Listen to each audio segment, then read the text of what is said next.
बंगाल में चुनाव प्रचार जोरों पर चल रहा है। एक बार फिर बीजेपी की प्रचार वाहन पर हमले की भी जानकारी सामने आई। आखिर क्यों इस प्रकार की हिंसा हो रही है, इसको लेकर बीजेपी नेता और राज्यसभा सांसद राकेश सिन्हा से खास बात की हमारे संवाददाता ललित नारायण कांडपाल ने। चुनाव आयोग ने 5 राज्यों में चुनावों की तारीखों का ऐलान कर दिया है, लेकिन बंगाल में हिंसा थमने का नाम नहीं ले रही है। देर शाम एक बार फिर भारतीय जनता पार्टी के परिवर्तन यात्रा के रथों पर हमला हुआ है और कई कीमती सामानों को उसमें से लोग चुरा कर ले गए हैं।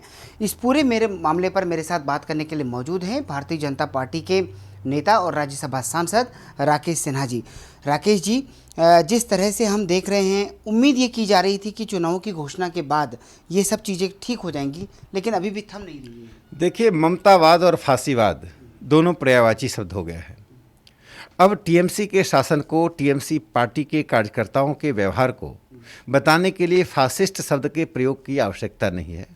ममतावाद कहने से साफ झलकता है कि हिंसा, अन्याय, कुशासन, व्यक्तिवाद, परिवारवाद, जितने सार्वजनिक जीवन के नकारात्मक पक्ष होते हैं, टीएमसी उसका एक समुच्चय बन गया, उसका एक संग्रह बन गया है।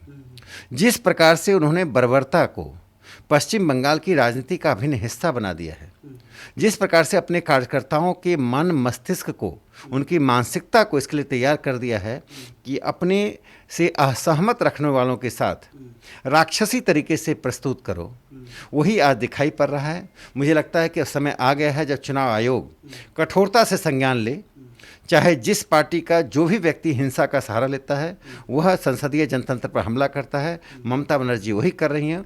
उनकी पार्टी के ऊपर सख्त कार्रवाई चुनाव आयोग को करनी चाहिए। एक सबसे बड़ी बात यह भी है कि जो केंद्रीय फोर्सेस के नेतृत्व में इस चुनाव को कराने की एक मांग ये भी हो रही है कि ज़्यादा डिप्लॉयमेंट किया जाए, लेकिन टीएमसी इसका भी विरोध कर रही है। देखिए, टीएमसी उन सभी चीज़ों का विरोध कर रही है जिससे निष्पक्ष स्वतंत्र चुनाव होगा।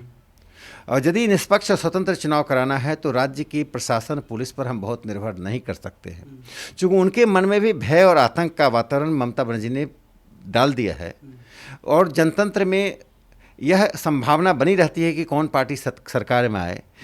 इसके कारण से और ममता बनर्जी के मुख्यमंत्री बने रहने के कारण से वहाँ के पुलिस और प्रशासन निष्पक्ष व्यवहार नहीं कर सकती है। और यदि चुनाव को निष्पक्षता के साथ कराना है तो निश्चित तौर पर केंद्रीय बल का सहारा लेना पड़ेगा। हमसे बात करने के लिए बहुत बहुत शुक्रिया। तो राकेश सिन्हा बता रहे हैं कि एक बार फिर से प्रधानमंत्री नरेंद्र मोदी के चेहरे पर जो चुनाव होने जा रहा है, उसमें ममता बनर्जी के लिए ये चेहरा एक तरह से फिर सुनामी की तरह प्रतीत होगा। कैमरा पर्सन ललित के साथ ललित नारायण कांडपाल, टोटल न्यूज़, दिल्ली।